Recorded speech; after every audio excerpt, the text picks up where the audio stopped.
Yo, peace was good. Welcome to another show on my CD collection. This is part 115. Let's get the show started.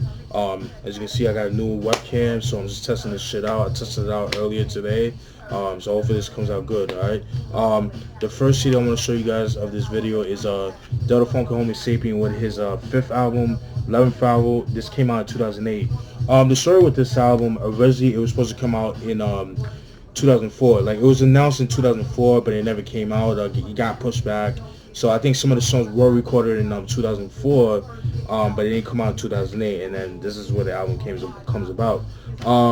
There's only one single off the album. The single is "Working It." The standout tracks for me are "Raw Sewage." I really like that. "Situations," hold your hand, and "Working It." Those are the standout tracks for me. But overall, I wasn't a big fan of this album. More of a fan of his early stuff. I Wish My Brother George Was Here. No Need for Alone, that came out in '93. This is his second album. I think that's his best album. I did like the Deltron 3030 album that came out in 2000. That was pretty dope. Definitely need to get my hands on that. And I also liked his Future Development album. But that's an album that never really came out in the United States. That was only released in Japan. I don't think it came out on CD until 2002. Because I think it originally came out only on vinyl and tape. I'm not really sure.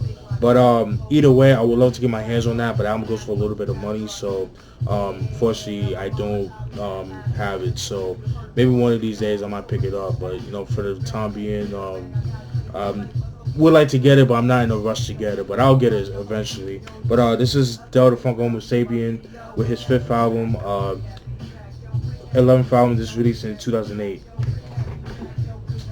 All right, next album is a soundtrack, and the soundtrack is Thicker Than Water. This came out in 1999.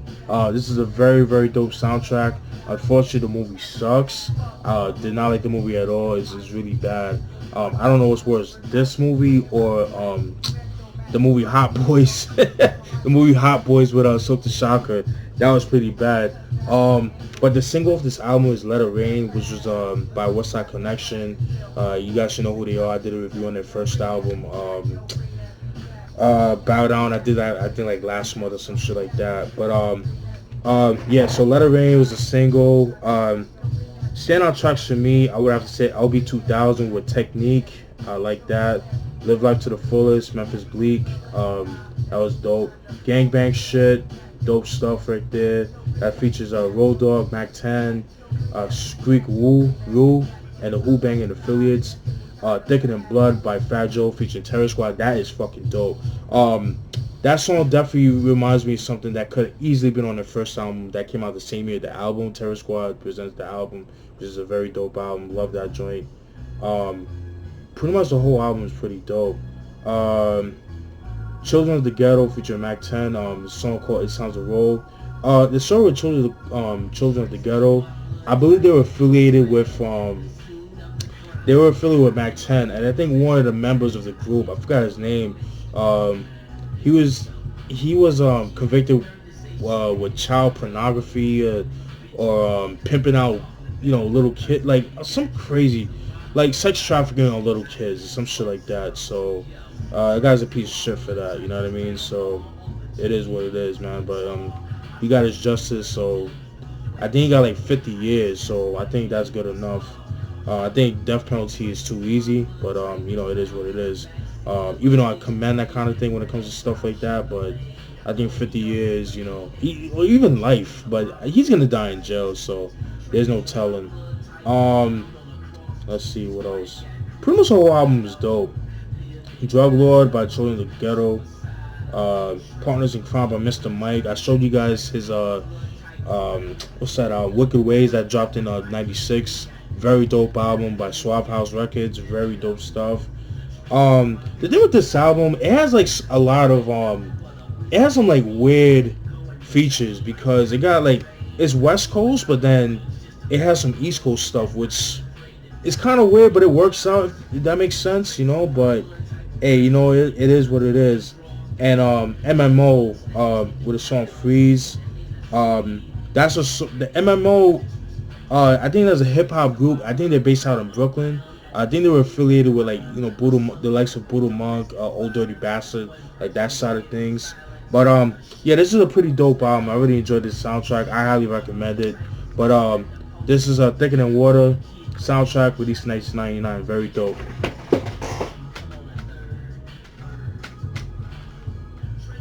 All right. Next album is Run DMC with Raising Hell. This is released in 1986. This is their third album. You guys should know what Run DMC is. For those who don't know, I don't know what to tell you, but Run DMC consists of 3 members. DJ, well, Rev Run, DMC himself, and the late great Jam Master Jay. All right. There's I believe there's 3 singles off the album. The singles are It's Tricky, My Adidas, and Walk This Way. I think it's a little too loud.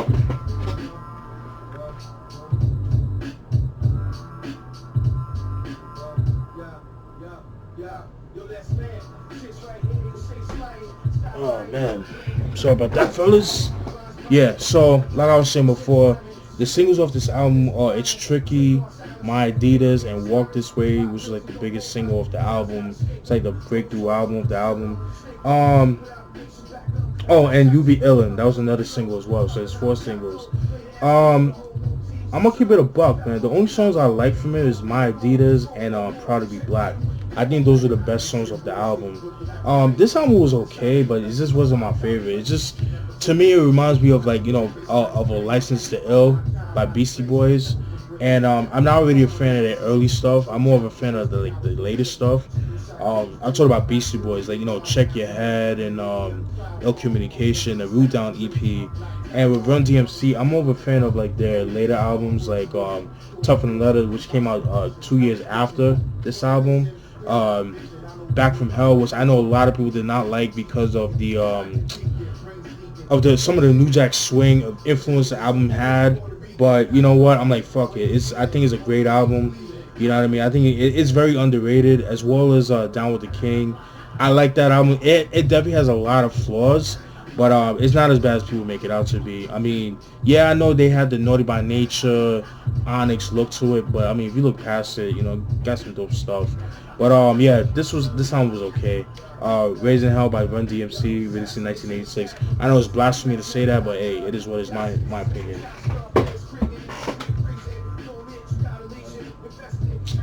Next album is Elephant Man with Coming For You. This is released in 2000. You guys should know what Elephant Man is. For those who don't know, he's a Jamaican DJ, as some people call DJs, but they're called they call artists, but they're Jamaican artists, or singer or whatever, but in Jamaica they call it DJs. But anyways, this is his first album. It's released in 2000. I think one of the biggest songs of the album is $1,000 Bill. I think Can't Trick Me was a single as well. Poom Poom, stuff like that. The thing with this album, alright, let me tell you my favorite tracks off the album. Replacement Killer, Can't Trick Me, Elephant, Wachi Poom, I think that was a single as well. $1,000 Bill, Headache, let's see. And One More Start a War. Those are the standout tracks for me. The thing with these albums, especially that came out in the late 90s, early 2000s, a lot of them didn't come with original production.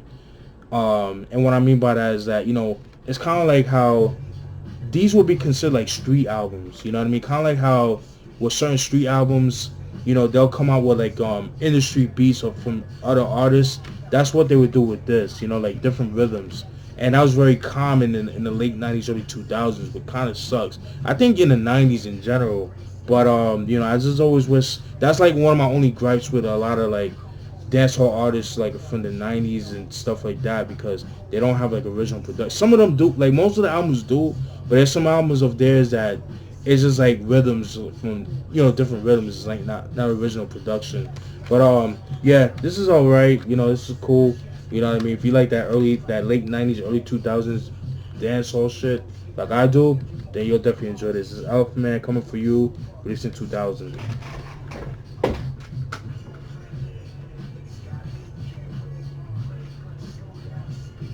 Alright. Next, still in the dancehall scheme of things, Tanto, Metro, and Devonte, where everyone falls in love. This was released in 1999.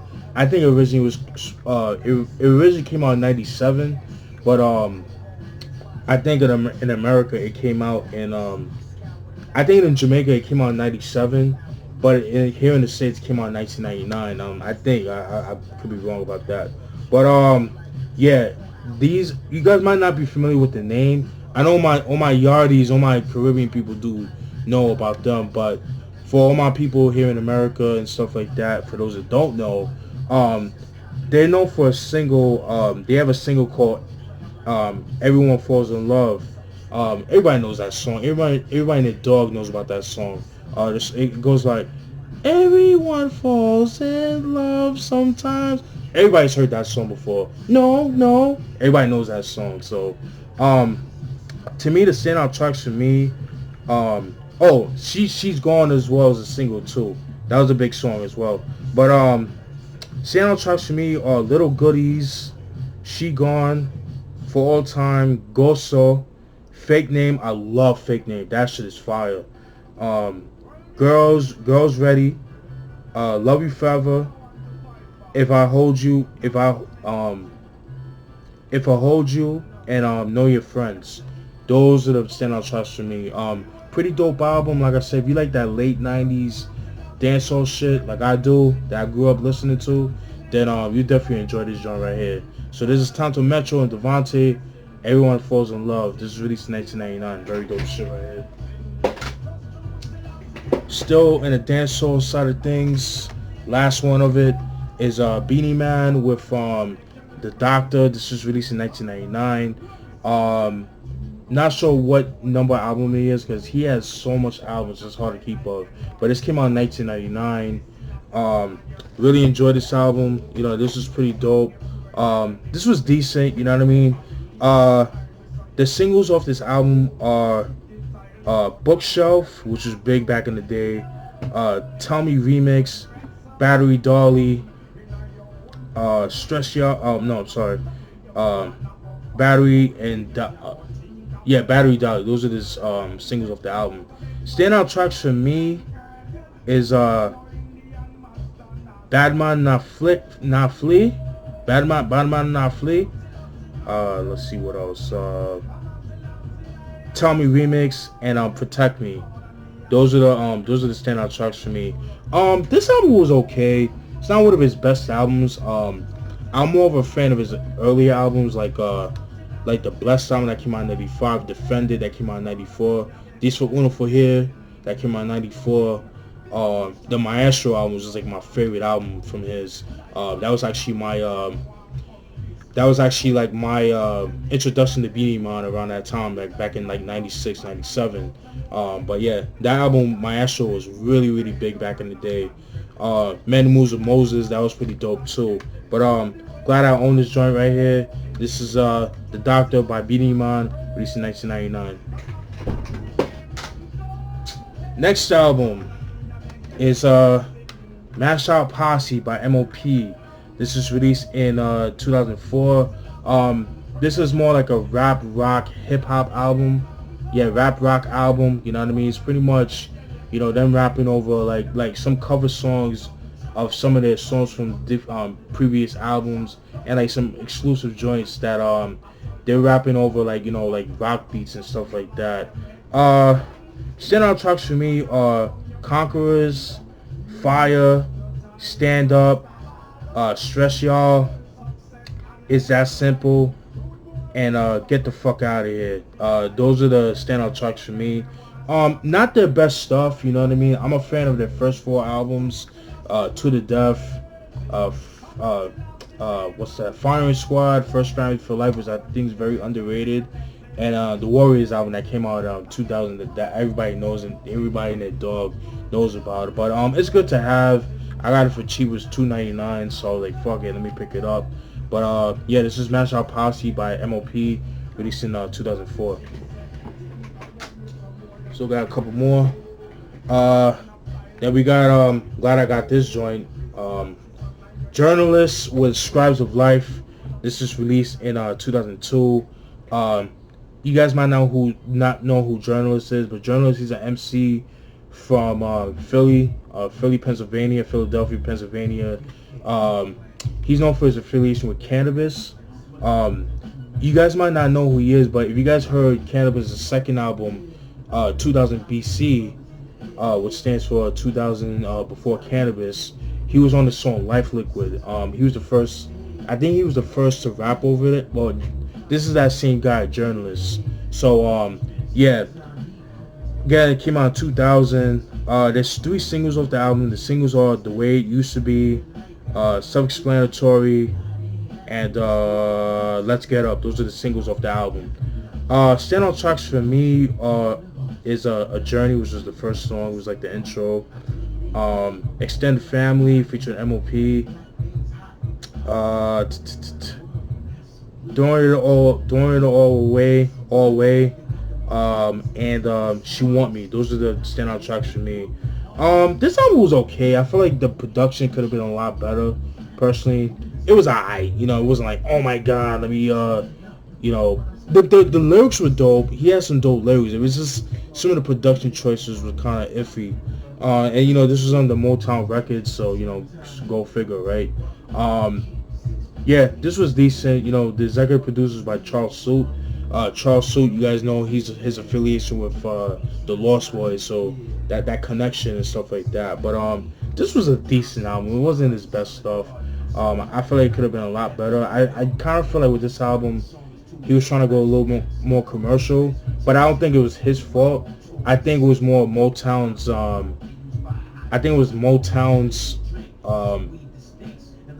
don't say interference, but like their meddling with the project, if that makes sense, and which was released under, you know, Motown Records, so it's like one of those things. But yeah, this is a Journalist with the Scribes of Life.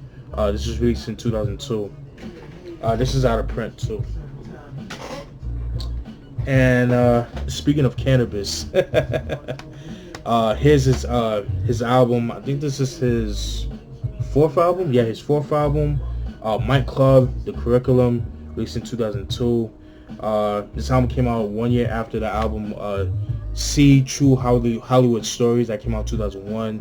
I've heard very bad things about that album, but I haven't heard it yet. I know I can find it on YouTube. Just never got around to it. It's pretty much like concept of like See True Hollywood Stories. Pretty much like the series that came on the E channel back in the early 2000s, late 90s, early 2000s, where it's like a biography of certain artists. I mean, certain you know, Hollywood actors and stuff like that, like scandals and things like that. But yeah, getting back to this album, this is pretty much like a you know, right after this album. So right after that album. So the standout, there's no notable singles of the album, but there's some standout tracks that I do like. Standout tracks for me are Master Thesis, Allied Metaphors with Coogee Rap, that was pretty dope. Drama / AT featuring Illuminati, that was pretty dope. Dr. C PhD, Liberal Arts, and Curriculum 101. Those are the standout tracks for me. Again, in my opinion, not one of his best albums. My personal not one of his best albums, my personal opinion. But it is, you know, somewhat decent. You know, it could be a lot better, in my personal opinion. But this is My Club by Canibus. It's released in 2002. And then last but not least, got Warren G with The Return of the Regulator. This came out in 2001, excuse me. This would be his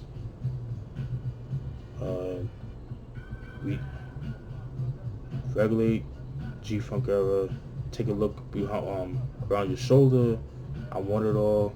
Yeah, so this would be his 4th album. This came out in 2001. The singles off this album are Look at You. I remember that being on Rap City back in the day, back in 2001, and Ghetto Village. Those are the singles of the album. Standout tracks for me are Something to Bounce To, featuring Superfly. Um, this Gangsta Shit Is Too Much, featuring Butch Cassidy.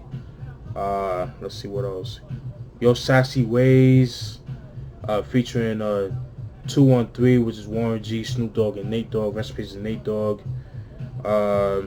Let's see what else. Ghetto Village. Let's see what else. What else? They Loving Me Now, featuring Butch Cassidy and Boss Hogg. Streets of LBC, featuring Lady Mo. G Funk Is Here to Stay, featuring Mr. Grimm and Cocaine, and Keeping It Strong. So those are the standout tracks. This is a pretty decent album. You know, it's not his best album. I do like it a lot better than Take a Look Around the Shoulder. His second album came out in '97. That was trash. That was very disappointing. But so far, the albums I've heard from him that I really like is his first album. I know some people think that it's overrated. I disagree, but I could definitely respect that. I Wanted All, that came out in '99. I thought that was pretty dope, and this album was dope. But in the Midnight album that came out 2005, I choose In the Midnight over this album. But this was a decent album.